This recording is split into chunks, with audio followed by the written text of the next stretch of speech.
Gabriel Rosen, please. Why is anti-Semitism rising in the UK? Why is anti-Semitism... And do you think a certain member of the panel may bear some responsibility for this?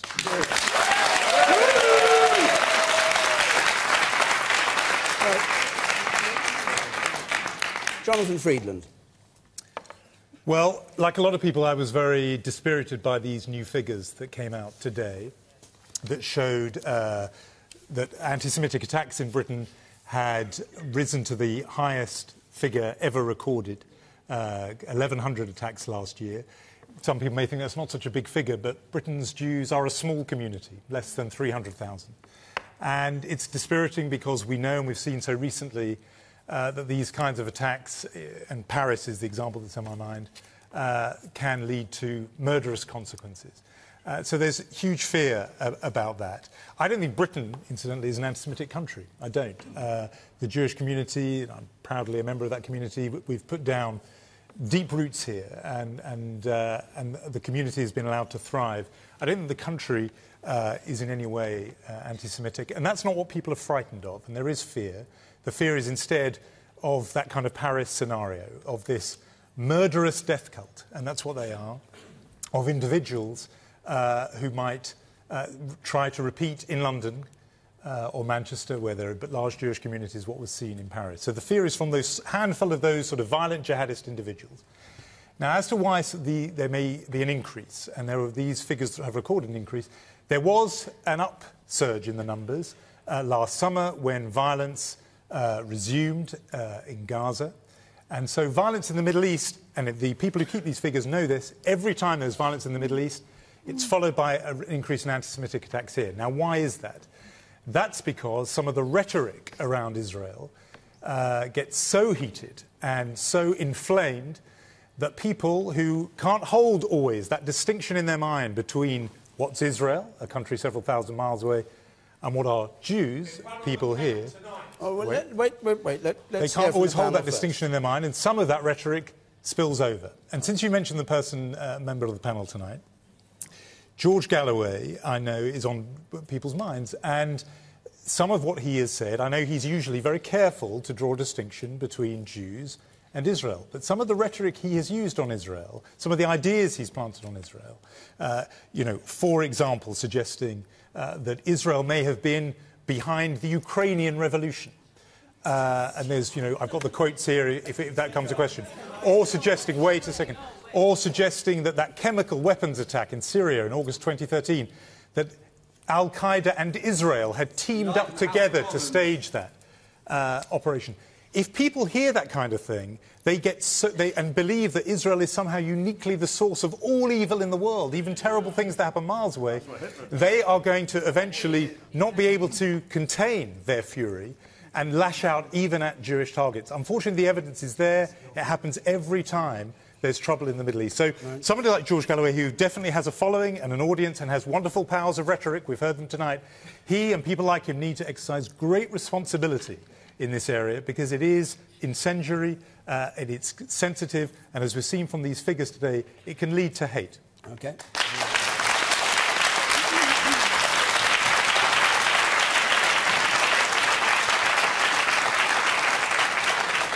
George Galloway. Well, I see, David, that with characteristic care you have carefully balanced the audience this evening. The question... Listen, listen, I'll bring you in. You can be the lions. Let Mr. Galloway You can be the lions. I'll be Daniel. You will not stop me speaking. You will not stop me speaking. You will not stop me speaking, however much you shout. Because when the Charlie Hebdo affair erupted, there were millions of people demanding that freedom of speech should be protected. And no one in Britain will accept the right of those shouting at me now to exclude a British Member of Parliament from the BBC in any constituency in Britain. None of you will. No. I'm very sorry. I'm very sorry that Jonathan Friedland, in what he has just said, has given credence to the absolutely false allegation implicit in the question.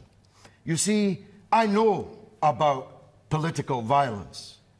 I was assaulted 3 times in 4 months in London. Well, you say I wonder why. This is, of course, making my point. You see, you're in favour of some political violence, but against other political violence. You're in favour of freedom of speech for some people, but not for other people.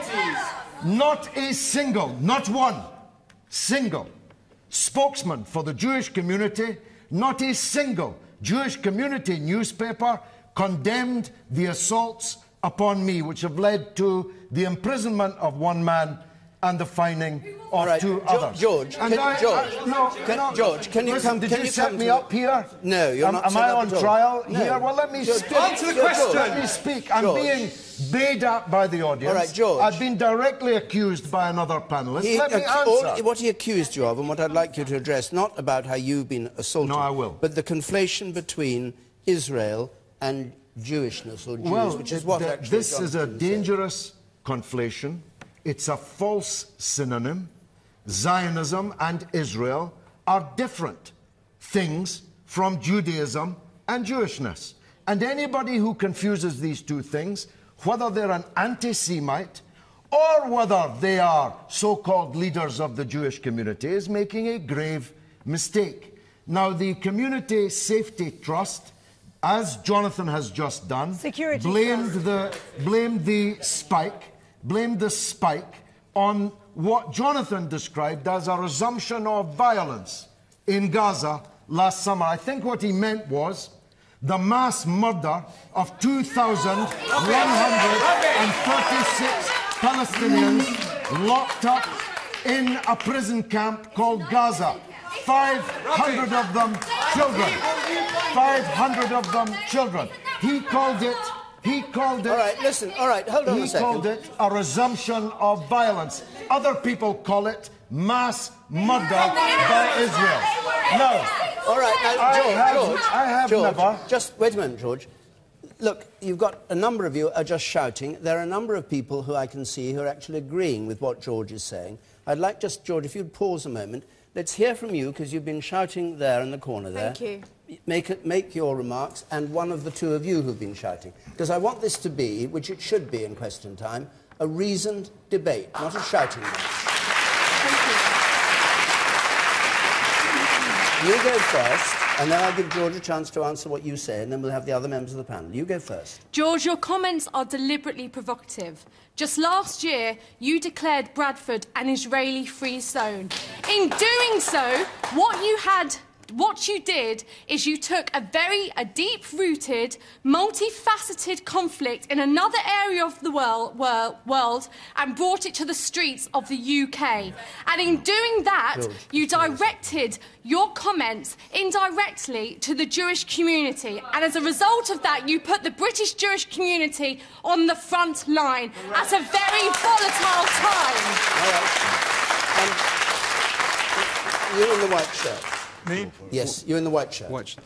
George Galloway sits here and he says he's got nothing to do with anti-Semitism, but when he goes and he encourages Hezbollah in Lebanon, who dance in the streets when Jews are killed in Israel, and his videos on YouTube handing over cash, he said, this is the money, handed it over to a Hamas official in Gaza, who encourage and endorse suicide bombings on Israeli streets. Jews care a lot more about encouraging murder of Jews than in making little grandiose statements on this stage about Jews in London. Hang on, and the woman behind you.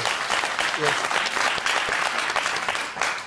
I think that with everything that George has said and everything that I have heard of him in Bradford and outside of Bradford, he's always made a clear distinction between Zionism and Israel's foreign policy and not being anti-Semite. And I think, just going back to your point, Jonathan, you used, it seems your favourite word in what you were saying was rhetoric, Israel's rhetoric. A lot of what Israel does is not rhetoric. What George said about Gaza was 100% correct, and you have to accept some of it is factual.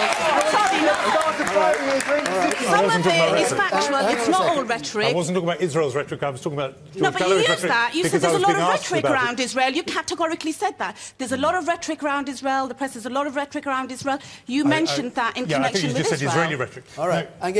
Let us go on. Let's go on with the discussion. George Galloway. Well, I can't tell you how deeply I and people who support me will resent the course of this part of the programme.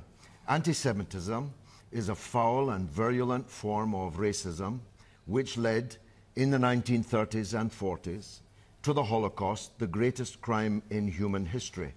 I wasn't born then. I had nothing to do with that. And if I had been born then, I would have been the first in the line at the recruitment office to fight fascism, which was a Christian European phenomenon. Now, everything that's been said with melancholy. Do you know how many priests and nuns were just take your hand off me. Take your hands off me. Everything that's been said here with melancholy about the shadow cast by the rise in anti-Semitism could be said manyfold about the Islamophobia and the fear of Muslims in Britain. The number of attacks on Muslims, on Muslim property, is many times more than these fascistic attacks. It is many times more than these fascistic attacks on Jews and Jewish property. Why can't we? Why can't we all oppose anti-Semitism and Islamophobia? Why can't we oppose not just the attacks on kosher, but the attacks on halal? Of course, which I oppose that too. UKIP, who are not here tonight, just yesterday said they would ban, meaning that the observant Jews and observant Muslims in this country would have to leave the country. Why can't we unite around issues like that? All right, my last point, David, one last point. I beg you, don't conflate Zionism, Israel, and Jews in London. It's a very dangerous thing to do. No, it's a... No. All right, don't shout. Please don't shout out. No. Please don't shout. Many Jews are not Zionists, and most Zionists are not Jews. All right. And it's a very dangerous game that you're playing here. Very dangerous. All right, final point. You say over that, 'cause we're coming towards the end here. Just to say, my fellow Jews may not be too pleased, but I listened to a programme, I believe, on Press TV.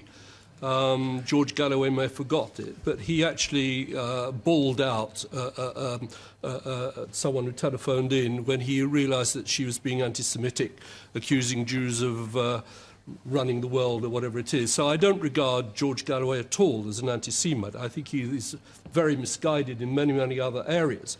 But the point I'd like to make to the programme, to listeners, is that there is unfortunately a strong correlation, in answer to the question made, between the rise of the number of Muslims in Europe and the rise in anti-Semitism.